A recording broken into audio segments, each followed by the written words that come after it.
السلام علیکم دوستو، دل و دماغ پہ سکتہ طاری کرتی خوف کی دنیا میں ہلچل مچاتی انوکھی داستان حیرت، خطرناک عمل۔ رات کا وہ نہ جانے کون سا پہر تھا، عبدالکریم کی آنکھ کھل گئی۔ اس نے صحن میں زاہد کی بچھی چارپائی کی طرف دیکھا اور سوچا کہ شاید وہ باتھ روم میں گیا تھا، مگر جب اس کی نظر باتھ روم کے دروازے پہ پڑی تو وہ حیران رہ گیا۔ باتھ روم کا دروازہ چوپٹ کھلا ہوا تھا۔ وہ اٹھ کر بیٹھ گیا۔ اسے زاہد کی فکر ہوئی۔ گاؤں میں کچھ بچے اور بچیاں غائب ہو چکے تھے، ان کا کچھ بھی پتہ نہیں چلا تھا، وہ کہاں چلے گئے۔ عبدالکریم کو بے چینی ہو گئی۔ وہ اندر کمرے میں گیا، وہاں بھی زاہد نہیں تھا۔ اچانک سے چھت کا خیال آیا، وہ چھت پہ چلا گیا۔ چھت پہ کوئی بھی نہیں تھا۔ عبدالکریم نے چھت سے گاؤں کا نظارہ کرنا شروع کر دیا۔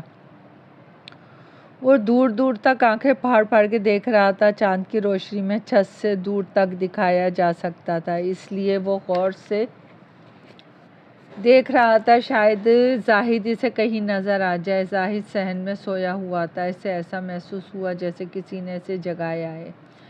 زاہد نے آنکھیں کھول کر دیکھا، ایک سادھو اس کی چارپائی کے پاس کھڑا اسے گھور رہا تھا۔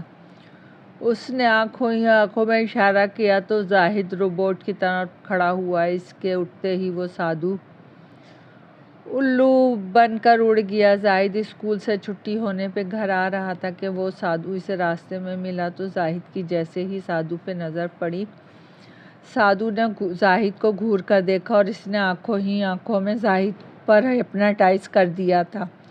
میں رات کو آؤں گا، تم کو چلنے کے لیے تیار ہے نا؟ یہ کہتے ہوئے سادھو آگے بڑھ گیا۔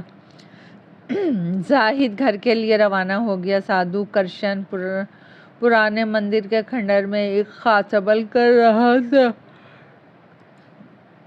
اسے ایک سال تک مختلف بچوں کے ہر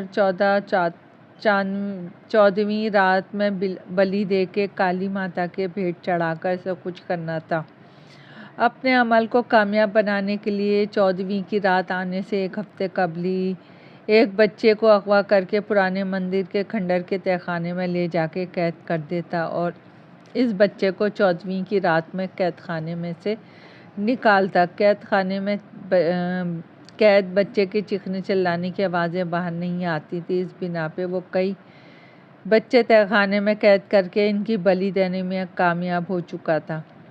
ابھی 14ویں کی رات میں ایک ہفتہ باقی تھا اور اس بار بلی کے لیے اس کی نظر زاہد پہ پڑی تھی۔ اس نے رات میں زاہد کو بلانے کی خاطر اس پہ ہپناٹائز کر دیا تھا۔ اب اسے سادھو کرشن کے اشارے پہ چلنا تھا۔ زاہد نے سادھو کرشن کے سوتے سے اٹھا دینے پہ وہ چارپائی سے اترا اور گھر کا دروازہ کھول کے پرانے مندر کی طرف بڑھتا چلا گیا۔ سادھو کرشن کے ہپناٹائز کرنے پر وہ خاموشی سے آگے کی طرف بڑھ رہا تھا، ورنہ عام طور پہ وہ ہر رات میں باہر ہی نہیں نکلتا تھا۔ زاہد کو رات میں باہر نکلنے پر بہت ڈر لگتا تھا، اس لیے کہ کبھی رات میں باہر نکلنے پہ وہ اپنے کسی دوست کو ضرور رکھتا تھا۔ وہ جیسے ہی پرانے مندر میں داخل ہوا، سادھو اسے دیکھ کے خوش ہو گیا۔ تم آ گئے، تمہیں راستے میں کسی قسم کی کوئی پریشانی تو نہیں ہوئی؟ سادھو نے پوچھا۔ نہیں، مجھے کسی قسم کی کوئی پریشانی نہیں ہوئی۔ اب میرے لیے کیا حکم ہے؟ زاہد نے پوچھا۔ تم سیدھے مندر کے تہہ خانے میں چلے جاؤ، سادھو سن کر نے کہا۔ زاہد کسی روبوٹ کی طرح تہہ خانے کے اندر چلا گیا۔ تہہ خانے میں بستر لگا ہوا تو وہاں جا کے لیٹ گیا۔ بستر پر لیٹتے ہی زاہد کو نیند آ گئی۔ سادھو کرشن کے چہرے پر زاہد کو پرانے مندر میں دیکھ کر ایک خاص قسم کی چمک آ گئی تھی۔ وہ بہت خوش دکھائی دے رہا تھا۔ اب تک اس کا عمل بالکل ٹھیک چل رہا تھا۔ عبدالکریم کو چاروں طرف دیکھنے پر سخت مایوسی ہوئی۔ زاہد کو نہ پا کے وہ تیزی سے نیچے آیا۔ باہر جانے والا دروازہ کھلا پڑا تھا۔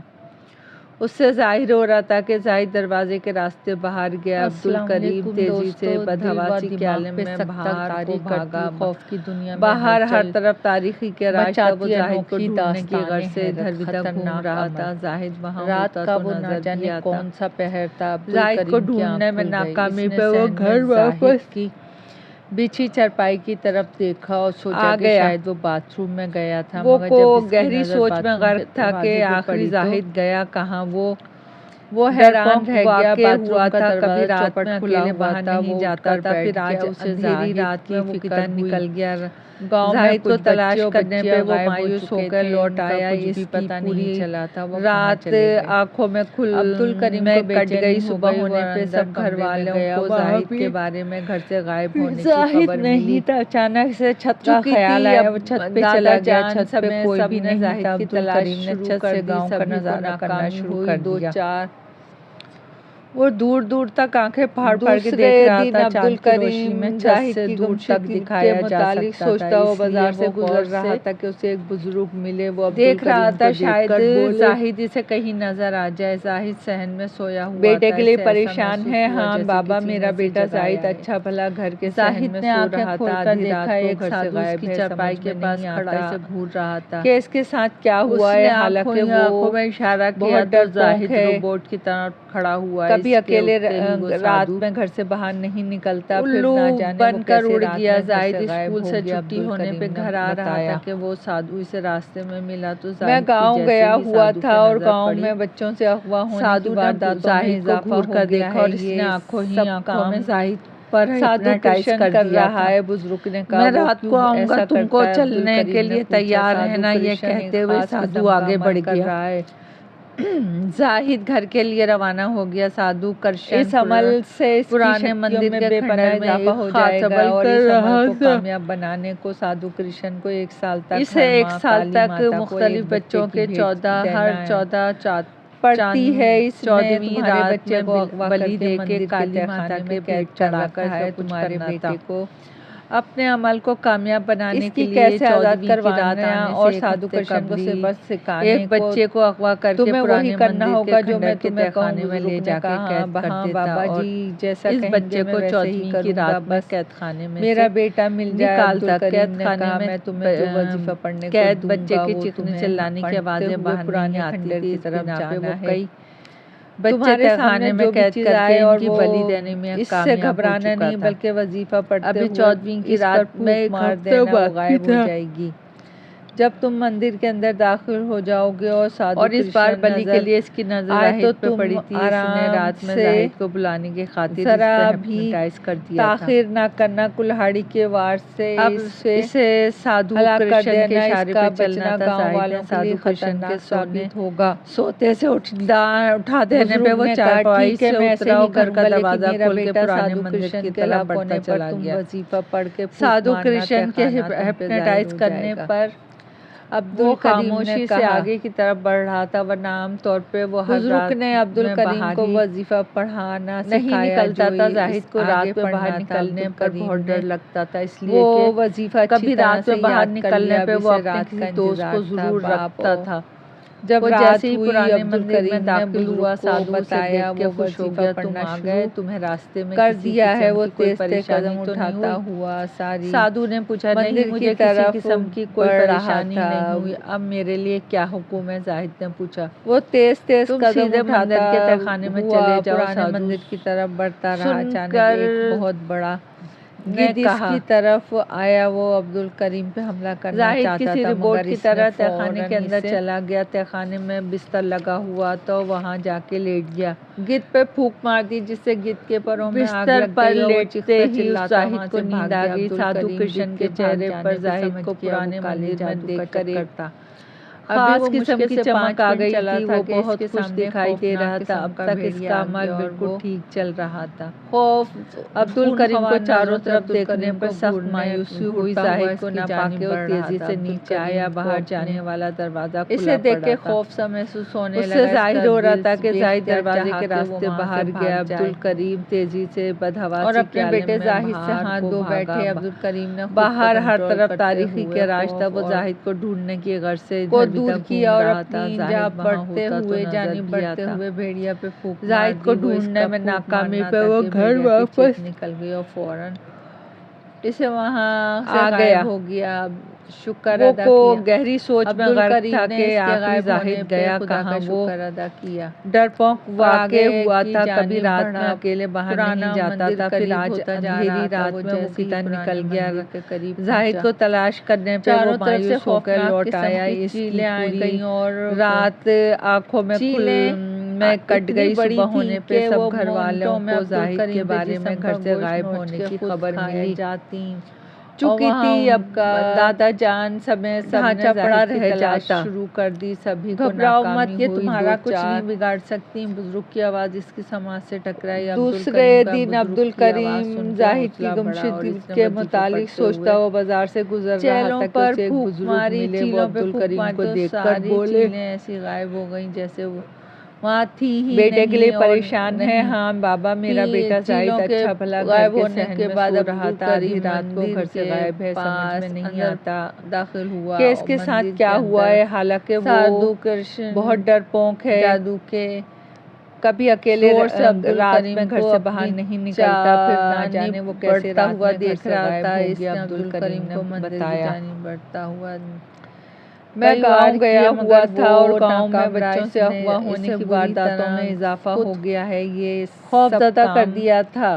سادھو کرشن کر رہا ہے. بزرگ نے کہا. وہ کچھ سمجھ میں نہیں آ رہا تھا کہ عبدالکریم کو مندر سے کیسے دور کرے. اس نے آخری حربہ استعمال کرنے ہوئے خوفناک خطرناک اس عمل سے اس کی شکتیوں میں بے پناہ اضافہ ہو جائے گا اور اس عمل کو کامیاب بنانے کو سادھو کرشن کو 1 سال تک ہر ماہ کالی ماتا کو ایک بچے کی بھیٹ جاتی یقینی تھی. اس عمل کے لیے سادھو کرشن نے تمہارے بچے کو اغوا کر کے مندر کے تہخانے میں قید کر رکھا ہے. تمہارے بیٹے کو عبدالکریم جب سادھو کرشن کے سامنے پہنچا اس کی کیسے آزاد کروانا اور سادھو کرشن کو صرف اس سے پہلے کہ وہ اپنے مقصد میں تمہیں وہی کرنا ہوگا جو میں تمہیں کہوں. بزرگ نے کہا. بابا جی جیسا کہیں گے میں ویسے ہی کروں گا. بس کرشن میرا بیٹا مل جائے. عبدالکریم نے کہا. میں تمہیں جو وظیفہ پڑھنے کو دوں گا وہ تمہیں عبدالکریم نے کلہاڑی کی طرف جانا ہے. تمہارے سامنے جو بھی چیز آئے اور وہ اس سے گھبرانا نہیں بلکہ وظیفہ پڑھنا اس پر پھونک مار دینا وہ غائب ہو جائے گی.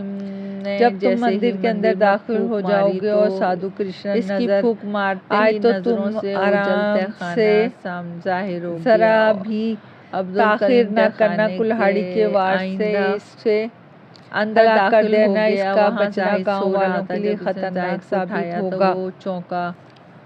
بزرگ نے کہا. ٹھیک ہے، میں ایسے ہی کروں گا، لیکن میرا بیٹا سادھو کرشن بیٹے تمہیں سادھو کرشن نے اغوا کے پھونک مارنا تہخانہ اسے مار دیا ہے. عبدالکریم نے کہا.